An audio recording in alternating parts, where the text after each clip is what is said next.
Hi ಎಲ್ರಿಗೂ welcome to Thursday mini vlog. ಇವತ್ತು ಬೆಳಗ್ಗೆ ಬ್ರೇಕ್ಫಾಸ್ಟ್ಗೆ ಟೊಮ್ಯಾಟೊ ಬಾತ್ ನಾರ್ಮಲಾಗಿ ಹೇಗೆ ಮಾಡ್ಕೊತೀವೋ ಹಾಗೆ. ಇಲ್ಲೇನಂದರೆ ಶುಂಠಿ, ಬೆಳ್ಳುಳ್ಳಿ, ಹಸಿಮೆಣಸಿನ್ಕಾಯಿ, ಕೊಬ್ಬರಿನ ಪೇಸ್ಟ್ ಮಾಡ್ಕೊಂಡಿದ್ದೀನಿ. ಆಮೇಲೆ ಎಲ್ಲ ಪೌಡರ್ಸ್ನ ಗರಂ ಮಸಾಲ, ಧನಿಯಾ ಪುಡಿ, ಖಾರದ ಪುಡಿ, ಉಪ್ಪು ಹಾಕಿ ಚೆನ್ನಾಗಿ ಮಿಕ್ಸ್ ಮಾಡಿಕೊಂಡು ಪುದೀನ, ಕೊತ್ತಂಬರಿ ಹಾಕ್ಕೊಂಡು ಎಣ್ಣೆ ಬಿಟ್ಕೊಂಡ್ಮೇಲೆ ನೀರು ಮತ್ತು ಅಕ್ಕಿ ಹಾಕ್ಕೊಳ್ಳೋದು.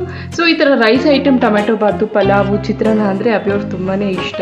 ಸೊ ಲಾಸ್ಟಿಗೆ ಈ ಥರ ಪುದೀನ, ಕೊತ್ತಂಬರಿ ಉದುರಿಸ್ಬಿಟ್ಟು ಕ್ಲೀನಾಗಿ ಮುಚ್ಚಿಟ್ಬಿಡೋದು. ಈ ಸಂಪು ತುಂಬಾ ಗಲೀಜಾಗಿತ್ತು ಆ್ಯಕ್ಚುಲಿ, ಅದಕ್ಕೆ ಕ್ಲೀನ್ ಮಾಡಿಸೋಣ ಅಂತ ಹೇಳ್ಬಿಟ್ಟು ಫಸ್ಟೇ ನಮ್ಮದು ಹಾರ್ಡ್ ವಾಟರು ಅದನ್ನ ಕ್ಲೀನಾಗಿ ಮೇಂಟೈನ್ ಮಾಡ್ದಿರಾ ಹಾಗೆ ಬಿಟ್ಬಿಟ್ರೆ ಇನ್ನೂ ಗಲೀಜಾಗುತ್ತೆ. ಅದು ಸಾಲ್ಟಾಗಿ ಫುಲ್ಲು ಫಾರ್ಮ್ ಆಗಿಬಿಡುತ್ತೆ ಟ್ಯಾಪ್ಸಲ್ಲೆಲ್ಲ. ಆಮೇಲೆ ವಾಟರ್ ಮೆಲನ್ ಜ್ಯೂಸ್ ಮಾಡಿಕೊಂಡು ಈವ್ನಿಂಗ್ ನನಗೆ ತುಂಬ ದಿನ ಆಗಿತ್ತು ಈ ಮ್ಯಾಗಿ ಮಾಡ್ಕೊಳ್ಳೋಣ ಅಂತ ಹೇಳ್ಬಿಟ್ಟು.